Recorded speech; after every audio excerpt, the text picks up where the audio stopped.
بچی ہیں چند سانسیں یا نبی تشریف لے آؤ کہ رستا تک رہی ہے آپ کا بیمار کی چوکھٹ۔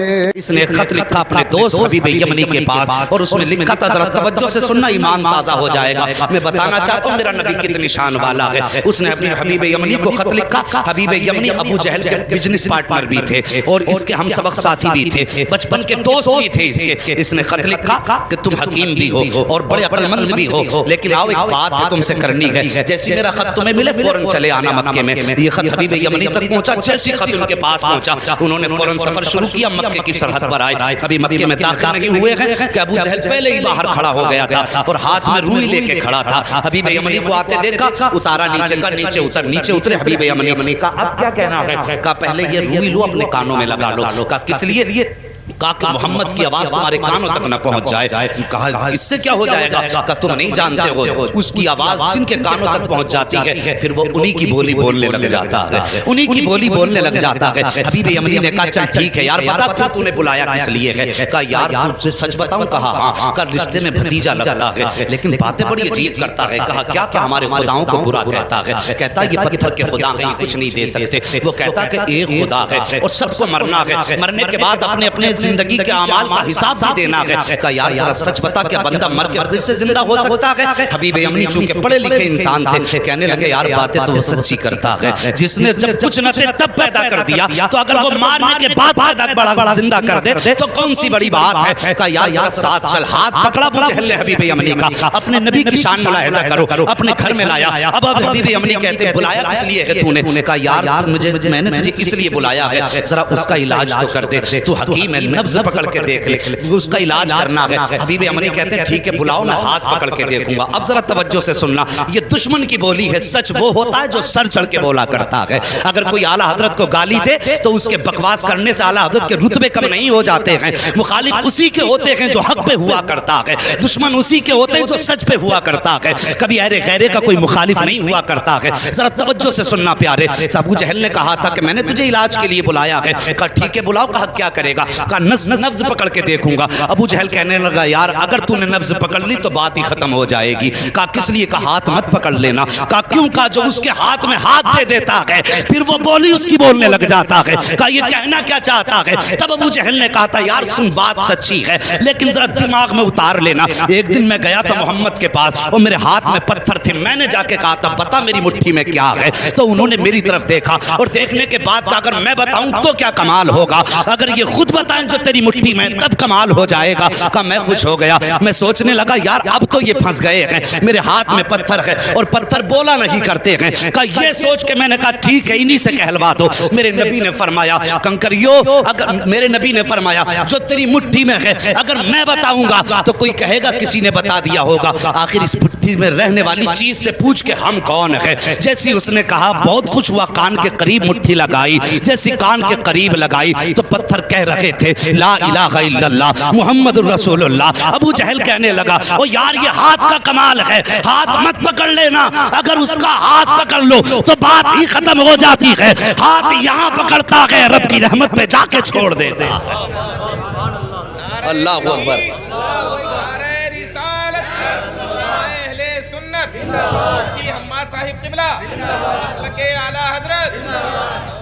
ہاں صاحب کہا کہ ہاتھ مت پکڑ لینا۔ کہا ٹھیک ہے پھر؟ کہا پھر اگر ہاتھ نہیں پکڑنا تو کم سے کم اس کی آنکھوں میں جھانک کے دیکھوں گا، آنکھوں کے ذریعے بھی بیماری کا پتہ چلتا ہے۔ یہ ڈاکٹر لوگ بیٹھے ہوئے ان سے پوچھئے آنکھوں کے ذریعے بیماری کا پتہ چلتا ہے، اور یہ علماء اکرام ہے بڑے بڑے علماء، ان سے پوچھئے کہ جادو اور آسیب کا پتہ بھی آنکھ سے چل جاتا ہے۔ تو کہنے لگے ٹھیک ہے پھر آنکھ میں جھانک کے دیکھوں گا۔ کہا اس کی آنکھوں میں آنکھیں مت ڈال دینا۔ کہا کس لیے؟ کہا اگر آنکھ سے آنکھ ٹکرا گئی تو کام ہی ختم ہو جاتا۔ یہ دشمن کہہ رہا کہ آنکھ میں آنکھ مت ڈال دینا۔ کہا پھر؟ کہا اگر آنکھ سے آنکھ ٹکرا گئی تو قصہ ہی ختم۔ کہا کیا ہو جاتا؟ کہا ایک بار بلال کی نظر پڑ گئی تھی محمد کے چہرے پہ، پورے مکے نے مارا، یہاں تک کہ جسم سے خون بہا، کھال جلائی، چربی پگھل کے جلی۔ میں نے کئی بار مار کے کہا تھا محمد کا دامن چھوڑ دے۔ کہنے لگا اس کی آنکھوں کا کمال یہ ہے کہ جب سے اس کی نظر محمد کی نظروں سے جا کے ٹکرائی ہے، دنیا کا ظلم ایک پلے میں، بلال کی ہمت ایک پلے میں، وہ دنیا چھوڑنے تیار ہے، محمد کو چھوڑنے تیار ہی نہیں ہوتا۔ بس آنکھیں بھی مت دیکھ لینا۔ تو کہا یار پھر بلایا کس لیے ہے؟ ہاتھ بھی نہیں پکڑنا ہے، آنکھ میں بھی نہیں دیکھنا ہے، بلایا کیوں ہے؟ کہا پھر ایسا کر خوشبو سے پتہ لگائیں گے۔ کہا تو پھر ٹھیک ہے، تو کام ہی نپٹا دے گا۔ کہا پھر؟ کہا خوشبو سے سونگ کے بتاؤں گا کیا ہے۔ کہنے لگا اس کی خوشبو کی سونگنے کی ضرورت کیا ہے؟ پورا مکہ گواہ ہے، جس گلی سے گزر جاتا ہے 8 دن تک گلیاں مہکتی رہتی ہیں۔ بولو یار ذرا سبحان اللہ۔ جی اگر تھک کے بھوکے بیٹھیں تو میں قربان بھائی سے کہوں گا انہیں پہلے کھانا بانٹ لیں۔ اگر تھک کے نہیں بیٹھے تو محبت سے بولیں ذرا یا رسول اللہ۔ اللہ سلامت رکھے۔ اللہ آج کی گرمی تیرے محبوب کے ذکر کے لیے برداشت کی ہے، مالک قیامت میں محبوب کی زلفوں کا سایہ عطا فرما دینا۔ بس توجہ کرے، اگر تیرے میرے یار کی باتیں ہوں، اپنے محبوب کے تذکرے ہوں تو محبوب کا دل ٹھنڈا ہوتا ہے۔ ہم نے رب کے محبوب کا ذکر چھیڑا گیا، یقیناً خدا راضی ہو جائے گا۔ بس توجہ کریں۔ کہنے لگا خوشبو سونگنے کی ضرورت کیا ہے؟ جن گلی سے گزر جاتے ہیں 8 دن تک گلیاں مہکا کرتی ہیں۔ کہا کوئی ثبوت ہے؟ کہا ہاں۔ کہا کیا؟ کہا گزار کے دیکھ لو اور آنے بھی دو، قدم رکھنے سے پہلے خوشبو گھر میں آ جائے گی۔ ایک دن میرے نبی نے نا اپنی زوجہ حضرت خدیجۃ الکبریٰ سے کہا تھا خدیجہ 25 سال ہو گئے میرے ساتھ، 25 سال میرے ساتھ ہو گئے تمہیں، لیکن کبھی محمد کو دروازہ بچانے کی ضرورت نہیں پڑی۔ سارے بولو صلی اللہ علیہ وسلم۔ کبھی دروازہ بجانے کی ضرورت نہیں پڑی۔ بتاؤ میرے آنے سے پہلے ہی جیسے قدم دروازے پہ آتا ہے تم دروازہ کھول دیتی ہو، کیسے پتہ لگاتی ہو؟ تو کہتی ہیں حضور آپ اپنے دروازے سے پہلے والے چوراہے پہ ہوتے ہیں کہ آپ وہاں ہوتے ہیں، خوشبو آپ سے پہلے گھر کے اندر آ جایا کرتی ہے۔ امام احمد بن حنبل کے پاس ایک بزرگ آیا کہ کہنے لگے حضرت مجھے بیٹی کو رخصت کرنا ہے، بیٹی کو رخصت کرنا ہے۔ کہا پھر؟ کہا میری بیٹی پیدا ہوئی، مجھے بڑی خوشی ہوئی، میں نے منت مانگ لی تھی کہ اپنی بیٹی کو دنیا کی ساری چیز جہیز میں دینی ہے۔ حضور میں اس وقت امیر تھا لیکن اب بڑا غریب ہو گیا ہوں، میری یہ نظر پوری کیسے ہوگی؟ آپ نے فرمایا جا قرآن بیٹی کو جہیز میں دے دے، دنیا کی ساری دولت چلی جائے گی۔ حضور کی بارگاہ میں بزرگ آئے، عمر رسیدہ تھے، کہنے لگے حضور میں بیٹی کو رخصت کرنا چاہتا ہوں، حضور کوئی تحفہ آپ کی طرف سے ہو جائے۔ میرے نبی نے فرمایا جاؤ بیری کی لکڑی توڑ کے لاؤ۔ وہ ایک لکڑی توڑ کے لائے، حضور نے نا یوں، توجہ ہے اشکر بھائی، حضور نے یوں اپنے بازو سے رگڑی اور اس پہ سرکار کا پسینہ لگا اور فرمایا جاؤ یہ عطر اپنی بیٹی کے لگا دینا۔ کیا فرمایا؟ جاؤ یہ پسینہ میرا اپنی بیٹی کے لگا دینا۔ مورخین نے لکھا ہے لے کر کے گئے وہ پسینہ سرکار کا بیٹی کے لگایا، جب داماد آئے گھر کے اندر تو وہی پسینہ داماد کے لگایا۔ اللہ اکبر۔ مورخین اور محدثین فرماتے ہیں کہ ان میں تو خوشبو آتی رہی جب تک جیے، لیکن ان کی 7 پشتوں تک مصطفیٰ جان رحمت کی خوشبو آتی رہی تھی۔ اور امام قسطلانی جو سرکار کے 900 سال کے بعد پیدا ہوئے، آپ فرماتے ہیں جب میں اس گلی سے گزرا جس گلی میں وہ نسل آباد تھی جس پر مصطفیٰ کا پسینہ لگا تھا، امام قسطلانی فرماتے ہیں 900 سال گزر گئے، 900 سال کے بعد ایک بچہ میرے سامنے سے گزرا، جب میرے آگے سے گزرا اس کے بدن سے مدینے والے محمد کی خوشبو آ رہی۔ کہنے لگا سونگ مت لینا ورنہ 7 پشتوں تک مہکتا رہے گا۔ کہا جی پھر تو ہو گیا کام۔ حبیب یمنی نے اٹھایا اپنا سامان اور چل دیے۔ بھائی کدھر جا رہے ہو؟ کہا علاج کا تو یہ طریقہ ہی نہیں بچا، ہاتھ میں نہیں دیکھ سکتا، آنکھ میں نہیں جھانک سکتا، خوشبو میں نہیں سونگ سکتا، تو بتا پھر علاج کیسے کروں گا؟ بھائی راضی ہو جا، غصہ نہ ہو، ٹھنڈے دماغ سے ذرا کام لے، بیٹھنا ہم انتظام کر لیں گے۔ کہا پھر؟ کہا ملاقات کر لے۔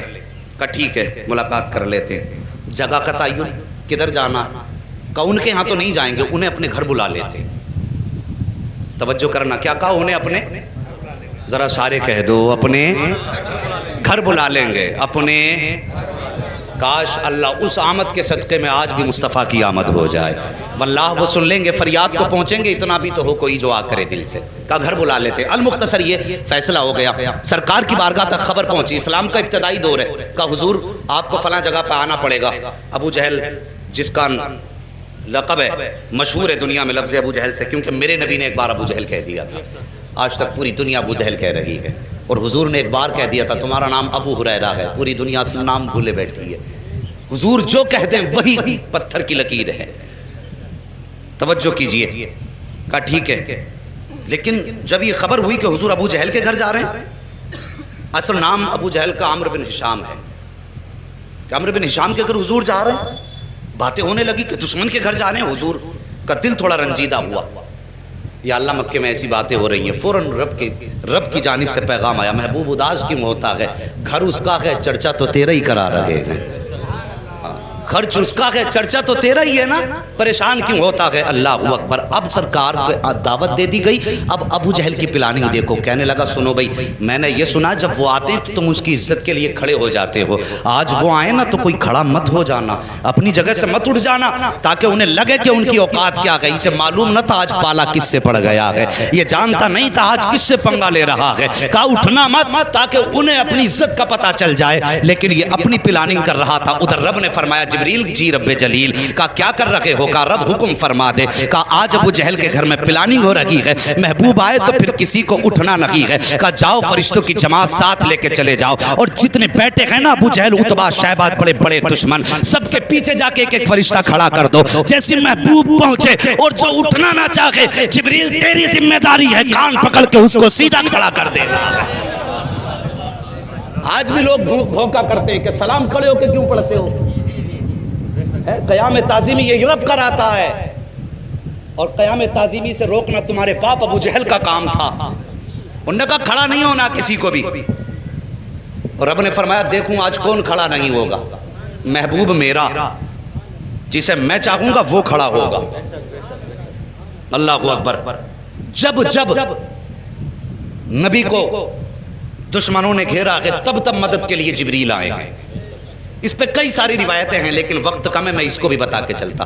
لیکن بس نبی کی شان سن لو. بات کر دی اس نے کہ کوئی اٹھ کے کھڑا مت ہونا. اللہ اکبر. ادھر میرے نبی ساتھ میں چند صحابہ ہیں. اسلام کا ابتدائی دور ہے. ابو جہل کی محفل میں بیٹھے ہوئے ہیں لوگ جماعت در جماعت. اس کے اپنے چاہنے والے بڑے بڑے کافر مکے کے بیٹھے تھے، اور یہ چاہتے تھے نبی کو ذلیل کریں معاذ اللہ، ان کی گردن جھکائیں. لیکن انہیں معلوم نہ تھا فانوس بن کے جس کی حفاظت ہوا کرے وہ شمع کیا بجھے جسے روشن خدا کرے. اللہ اکبر. وہ کیسے شرمندہ کر سکتے تھے جس کو کائنات کو جس کے قدموں سے عزت ملی ہو، اس کو کیسے ذلیل کیا جا سکتا ہے. میرے حضور نے قدم رکھا. ابو جہل نے عتبہ کے کونی ماری، عتبہ نے شیبہ کے کونی ماری، ایک دوسرے کے کونی مار کے کہنے لگے آ گئے اٹھ کے کھڑے مت ہو جانا. لیکن جیسی آئے نا حضور نے بھی دروازے پہ قدم رکھا تھا. پہلا قدم حضور نے اندر رکھا. ابو جہل نے سب کو دیکھا اٹھنا نہیں. جیسی کہا نا اٹھنا نہیں، ابو جہل کے پیچھے جبریل امین کھڑے تھے. سب سے پہلے ابو جہل کا کان پکڑا اور سیدھا کھڑا کر دیا. جب ابو جہل کھڑا ہوا عتبہ خود کھڑا ہو گیا، شیبہ خود کھڑا ہو گیا،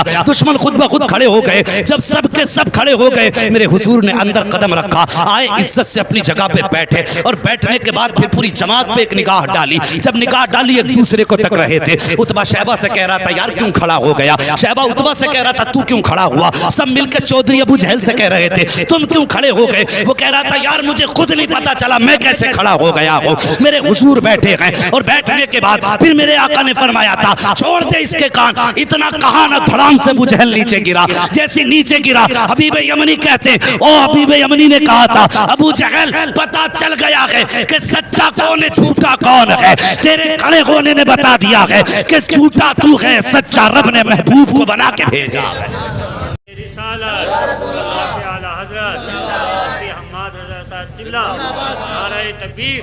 بس توجہ کیجئے پیارے، اللہ سلامت رکھے سب کی نسلوں کو، جتنے بھی مسلک اہل سنت والے ہیں. بس توجہ کیجئے.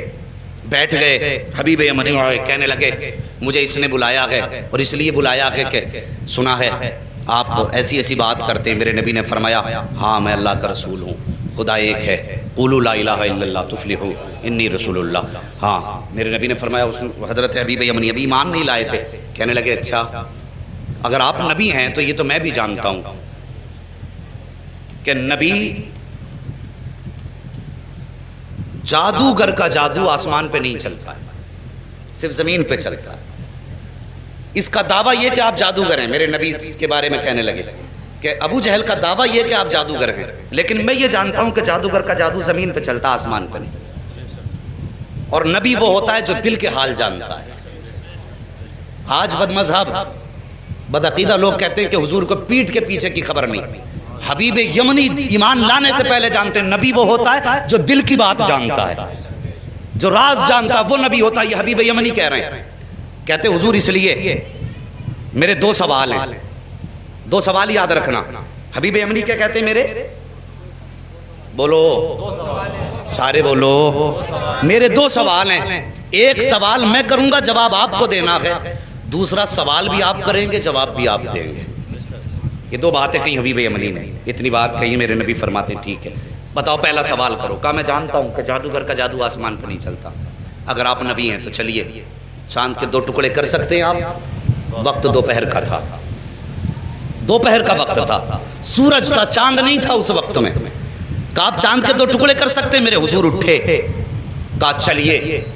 حضور آگے آگے، حبیب یمنی پیچھے پیچھے، ابو جہل سب سے پیچھے۔ جب حضور چلنے لگے نا، ابو جہل نے یوں گردن جھکائی، چہرہ اتر گیا۔ ایک کہنے لگا چچا بات کیا ہے؟ کہا بات پوچھتا کیا ہے، جو یہ کہہ دیتا ہے وہ کر کے دکھا دیتا ہے۔ اگر اس نے کہہ دیا ہے تو اب سمجھ لے ٹکڑے کر کے دکھائے گا چاند کے۔ اللہ اکبر۔ جبل ابو قبیس پہ میرے نبی تشریف فرما ہوئے، دوپہر کا وقت تھا، اشارہ کیا تو سورج چھپ گیا، دوسرا اشارہ کیا چاند آ گیا۔ اس کے بعد آقا نے حبیب یمنی کی طرف دیکھا، کہا کروں ٹکڑے؟ کہا جی۔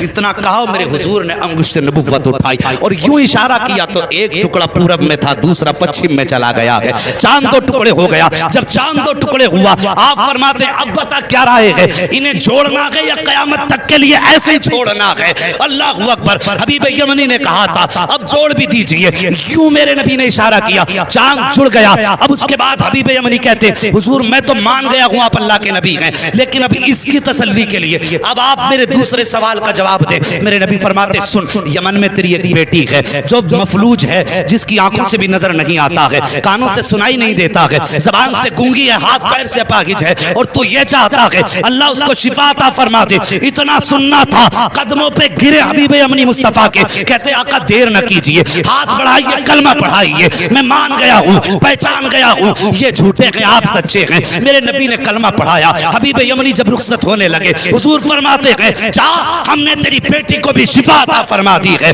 اب توجہ کیجئے، یمن کا مدینے سے فاصلہ دیکھیے اور یہ دوریاں دیکھیے۔ آقا فرماتے ہیں اللہ نے تیری بیٹی کو میرے ذریعے شفا دے دی ہے۔ حبیب یمنی دروازے پہ آئے ہیں، دروازہ کھٹکھٹایا، اندر سے آواز آئی، اس بیٹی کی آواز جو بول نہیں سکتی تھی، کہتی بابا ٹھہریے ابھی آ رہی ہوں۔ بچی جو چل نہیں سکتی تھی توڑ کے دروازے پہ آئی ہے، دروازہ کھولا، حبیب یمنی نے بیٹی کو دیکھا، زارو قطار رونے لگے، فرماتے بیٹی یہ کیسے ہو گیا، کیسے ٹھیک ہو گئی؟ بچی نے کہا تھا بابا دوپہر کا وقت تھا، میں لیٹی ہوئی تھی، لیکن اچانک شور ہوا کہ اندھیرا ہو گیا ہے، اندھیرا ہو گیا ہے بابا، مجھے تو نظر نہیں آتا، لیکن جیسی شور ہوا اندھیرا ہو گیا، میں یہ سمجھی رات ہو گئی ہے، میں لیٹی میری آنکھ لگ گئی، کیا دیکھتی ہوں خواب میں بڑے حسن والا چہرہ، بڑی خوبصورت وجاہت والا ایسا چہرہ تھا بابا کہ نظر پڑنے کے بعد ہٹنے کا نام نہیں لے رہی تھی۔ وہ میرے خواب میں آیا، اس نے آ کے میرے سر پہ ہاتھ رکھا، بابا ہاتھ لگنے کی دیر تھی کہ میرے پورے بدن کو اللہ نے شفا بخش دی ہے، اور بابا مجھے کلمہ بھی پڑھا کے گیا ہے۔